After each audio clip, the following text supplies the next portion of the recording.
Adani green energy நிறுவனத்தின் இயக்குநர்கள் குழு தலைவராக உள்ள கௌதம் அதானி, அவரது மருமகனும் கிரீன் எனர்ஜி நிறுவனத்தின் நிர்வாக இயக்குநருமான சாகர் மற்றும் அசூர் பவர் குளோபல் நிறுவனத்தின் நிர்வாகி சிரில் கஃபென்ஸ் ஆகியோர் மீது லஞ்சம் வழங்குதல், மோசடியில் ஈடுபடுதல் உள்ளிட்ட குற்றச்சாட்டுகளை அமெரிக்கா முன்வைத்திருப்பது பெரும் புயலை கிளப்பியிருக்கிறது. இந்திய அதிகாரிகளுக்கு $265 பில்லியன் லஞ்சம் கொடுக்க திட்டம் தீட்டியதாகவும், அமெரிக்காவில் நிதி திரட்டுவதற்காக அதனை மறைக்க முயன்றதாகவும் குற்றச்சாட்டுகள் வரிசைப்படுத்தப்பட்டு அவற்றை அமெரிக்காவின் பத்திரங்கள் மற்றும் பரிவர்த்தனை ஆணையம் வழக்கறிஞர்கள் அலுவலகம் பதிவு செய்துள்ளன. அதானி, அவரது உறவினர் சாகர் அதானி உள்ளிட்ட 7 பேர் இந்திய அதிகாரிகளுக்கு லஞ்சம் வழங்க ஒப்புக்கொண்டதாக அமெரிக்க பத்திரங்கள் மற்றும் பரிவர்த்தனை ஆணையம் தெரிவித்துள்ளது. இதன் மூலம் 20 ஆண்டுகளில் $2 பில்லியன் லாபம் ஈட்டும் ஒப்பந்தத்தை அவர்கள் பெற முடியும் என்று கூறப்படுகிறது. இந்த குற்றச்சாட்டுகளை மறுத்துள்ள அதானி குழுமம், அதானி கிரீன் நிறுவனத்தின் இயக்குநர்களுக்கு எதிராக அமெரிக்க நீதித்துறை மற்றும் அமெரிக்க பத்திரங்கள் மற்றும் பரிவர்த்தனை ஆணையம் ஆகியவற்றின் குற்றச்சாட்டுகள் ஆதாரமற்றவை. இந்த குற்றச்சாட்டுகளை நாங்கள் மறுக்கிறோம். குற்றச்சாட்டுகள் நிரூபிக்கப்படும் வரை குற்றம் சாட்டப்பட்டவர்கள் நிரபராதிகளாக கருதப்படுவார்கள் என்று அமெரிக்க நீதித்துறையே கூறியிருக்கிறது.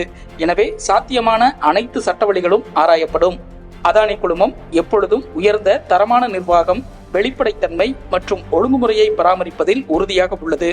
எங்கள் பங்குதாரர்கள் மற்றும் ஊழியர்களுக்கு நாங்கள் ஒரு சட்டத்தை மதிக்கும் அமைப்பு, அனைத்து சட்டங்களுக்கும் முழுமையாக இணங்குகிறோம் என்று உறுதியளிக்கிறோம் என்று அதானி குழுமம் தெரிவித்துள்ளது. லஞ்சம், ஊழல் முறைகேடுகளில் ஈடுபட்டதாக இந்திய தொழிலதிபர் அதானி மீது அமெரிக்காவின் நியூயார்க் நீதிமன்றத்தில் குற்ற வழக்கு பதிவு செய்யப்பட்டுள்ள நிலையில் அவரை உடனடியாக கைது செய்ய வேண்டும் என்று மக்களவை எதிர்க்கட்சித் தலைவர் ராகுல் காந்தி வலியுறுத்தியுள்ளார்.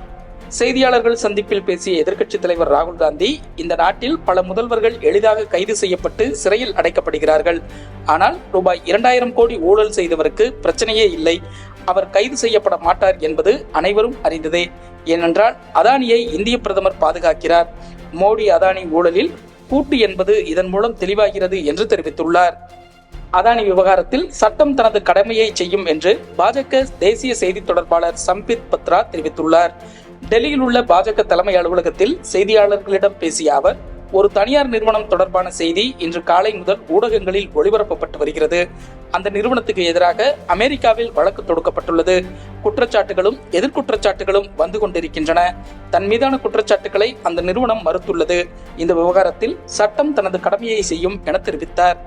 அதானி நிறுவனத்தின் லஞ்ச விவகாரத்தில் தொடர்புடைய நிறுவனங்களின் பட்டியலில் தமிழ்நாடு மின்சார வாரியத்தின் பெயர் இடம்பெற்றுள்ளது.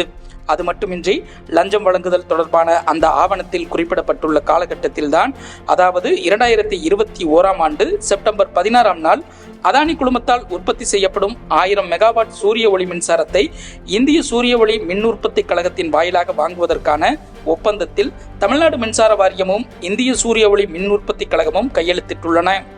சூரிய ஒளி மின்சாரத்தை வழங்குவதற்காக தமிழ்நாடு மின்சார வாரியத்துக்கு அதானி குழுமம் லஞ்சம் கொடுத்ததால் அமெரிக்க நீதிமன்றத்தில் கூறப்பட்டுள்ள குற்றச்சாட்டை இந்த ஒப்பந்தம் உறுதி செய்கிறது என்று பாமக நிறுவனர் ராமதாஸ் கூறியுள்ளார். மேலும் இதுகுறித்து தமிழக அரசு விசாரணைக்கு ஆணையிட வேண்டும் என்றும், தமிழக முதல்வர் மு க ஸ்டாலின், அதானி குழும தலைவர் கௌதம் அதானி ஆகியோருக்கு இடையிலான ரகசிய சந்திப்பு குறித்து தமிழக அரசு விளக்கமளிக்க வேண்டும் என்றும் அவர் வலியுறுத்தியுள்ளார். தமிழக மின்துறை அமைச்சர் செந்தில் பாலாஜி அளித்த விளக்கத்தில், அதானி குழுமத்தின் மீது அமெரிக்காவில் வழக்கு பதிவு செய்யப்பட்டுள்ளது குறித்து சமூக ஊடகங்களில் செய்திகளை பார்த்தேன். பல மாநிலங்கள் அதில் குறிப்பிட்டு சொல்லப்பட்ட நிலையில் தமிழ்நாடு என ஒரு வரி சேர்க்கப்பட்டுள்ளது.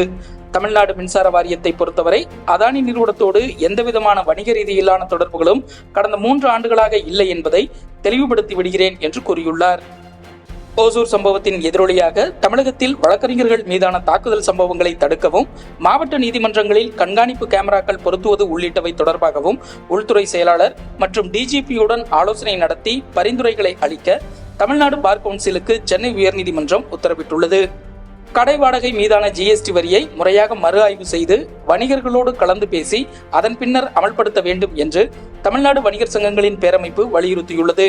சென்னையில் ஆபரண தங்கத்தின் விலை வியாழக்கிழமை மீண்டும் 57,000 தாண்டியது. ஒரு பவுனுக்கு ₹240 உயர்ந்து ₹57,160க்கு விற்பனை செய்யப்பட்டது. 1 கிராம் தங்கம் ₹30 உயர்ந்து ₹7,145க்கு விற்பனையானது. கடந்த 2022 உக்ரைன் மீது ரஷ்யா தாக்குதலை தொடங்கியதில் இருந்து முதன்முறையாக அந்நாட்டின் மீது கண்டம் விட்டு கண்டம் பாயும் ஏவுகணையை பயன்படுத்தியுள்ளதாக தகவல் வெளியாகியுள்ளது. ரஷ்ய தாக்குதலை உக்ரைன் விமானப்படை உறுதி செய்துள்ளது. ஆனால் எந்தவிதமான ஆயுதங்கள் இருந்தன என்பதை பற்றி குறிப்பிட்டு எதுவும் சொல்லவில்லை. ரஷ்யாவின் அஸ்ட்ராகன் பகுதியிலிருந்து ஏவுகணை ஏவப்பட்டது என்று உக்ரைன் விமானப்படை டெலிகிராம் செயலியில் தெரிவித்துள்ளது. ராமேஸ்வரத்தில் ஒரே நாளில் 44 சென்டிமீட்டர் மழை பதிவாகியுள்ளது. மழையால் பாதிக்கப்பட்டுள்ள மீனவ குடும்பத்தினர் நிவாரண முகாமில் தங்க வைக்கப்பட்டுள்ளனர். தமிழகத்தில் கடலோர மாவட்டங்களில் கடந்த ஒரு வார காலமாக வடகிழக்கு பருவமழை தீவிரமாக பெய்து வருகிறது. குறிப்பாக கடந்த 2 நாட்களாக ராமேஸ்வரம், தங்கச்சிமடம், பாம்பன், மண்டபம், தனுஷ்கோடி உள்ளிட்ட கடலோர பகுதிகளில் அதிக கனமழை கொட்டி தீர்த்தது. ராமேஸ்வரம் கடலோர பகுதியில் மேகவெடிப்பு காரணமாக ஒரே நாளில் அதிகபட்சமாக 43.8 சென்டிமீட்டர் மழை பதிவானது. இதனால் ராமேஸ்வரத்தில் உள்ள காந்தி நகர், அண்ணா நகர், இந்திரா நகர், அம்பேத்கர் நகர், மீனவர் குடியிருப்புகளான ராமகிருஷ்ணபுரம், நடராஜபுரம், மாந்தோப்பு, தங்கச்சிமடம், விக்டோரியா நகர் ஆகிய பகுதிகளில் மழைநீர் தேங்கி நிற்கிறது. பாம்பன், முந்தல்முனை, தோப்புக்காடு, மண்டபம், கலைஞர் நகர் பகுதிகளிலும் மழைநீர் மீனவர்களின் குடிசைகளுக்குள் புகுந்தது. மழையினால் பாதிக்கப்பட்ட சுமார் 20க்கும் மேற்பட்ட மீனவ குடும்பத்தினர் பாம்பனில் உள்ள நிவாரண முகாமில் தங்க வைக்கப்பட்டுள்ளனர். இதனிடையே தமிழகத்தில் வரும் நவம்பர் 25ஆம் தேதி முதல் நவம்பர் 27ஆம் தேதி வரையிலான 3 நாட்களுக்கு டெல்டா மாவட்டங்களில் கனமுதல் மிக கனமழைக்கு வாய்ப்புள்ளதாக சென்னை வானிலை ஆய்வு மையம் தெரிவித்துள்ளது.